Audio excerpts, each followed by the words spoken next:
Bonjour à toutes et à tous. Aujourd'hui, on s'attaque à un outil secret mais super puissant pour réussir son commentaire de texte. Le lexique. Oui, les mots. Alors, c'est une super question, non? C'est vraiment le point de départ. Un mot, ce n'est jamais juste un mot. C'est toute une histoire, une identité complexe. Et c'est justement en apprenant à la déchiffrer qu'on va pouvoir aller beaucoup plus loin dans nos analyses. Bon, voilà notre feuille de route pour aujourd'hui. On va commencer par l'identité secrète des mots, leur ADN en quelque sorte, puis on verra ce qui se cache au-delà du sens littéral. On fera un petit saut dans le temps, et bien sûr on terminera en voyant comment tout ça devient une clé pour le bac. Allez, c'est parti pour la première section, l'ADN des mots. On va se transformer un peu en biologiste du langage, si on veut. L'idée, c'est de décortiquer les mots pour voir d'où ils viennent et comment ils sont bâtis. Ok, premier type de mot, le mot héréditaire. C'est un peu comme les grands-parents de notre langue. Ils viennent du latin ou du grec, et avec le temps, ils ont, un peu changé de look. Prenez caballus, en latin par exemple, qui est tranquillement devenu notre bon vieux cheval. Après les ancêtres, on a les voyageurs, les emprunts. Là, c'est différent. Ce sont des mots qu'on a piqués à d'autres langues et qu'on a adoptés sans vraiment les changer. Un wagon anglais, le spleen de Baudelaire ou l'azur qui vient de l'arabe, ce sont tous des immigrés linguistiques en quelque sorte. Et pour finir, on a les petits nouveaux, les néologismes.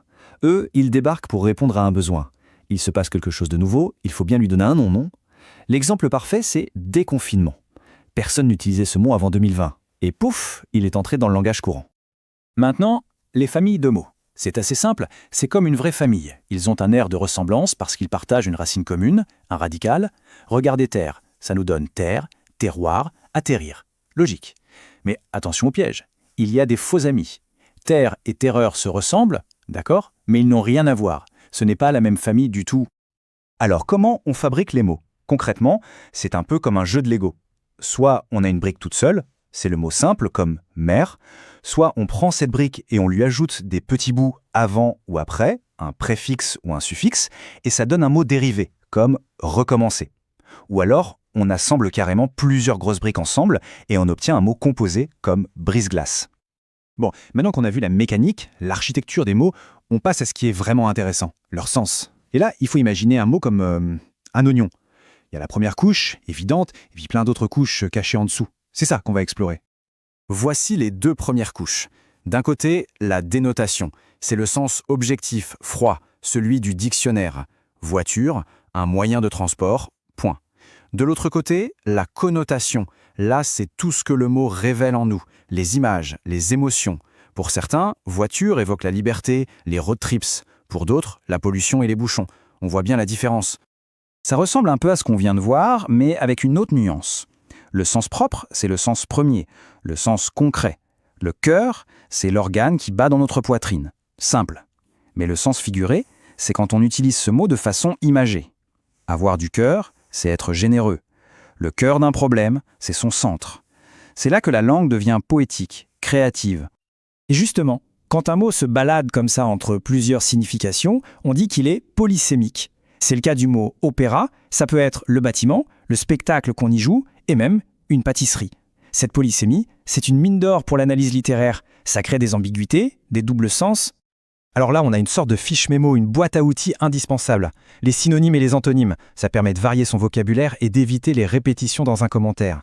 Les homophones et les paronymes, il faut les connaître pour ne pas faire d'erreur. Et la paire hyperonyme, hyponyme, c'est super utile pour structurer sa pensée, pour aller du général au particulier. Bref, tout ça, c'est la base pour une écriture précise. Ok, on a nos outils, maintenant on embarque dans la machine à remonter le temps. Direction le XVIIe siècle. Pourquoi?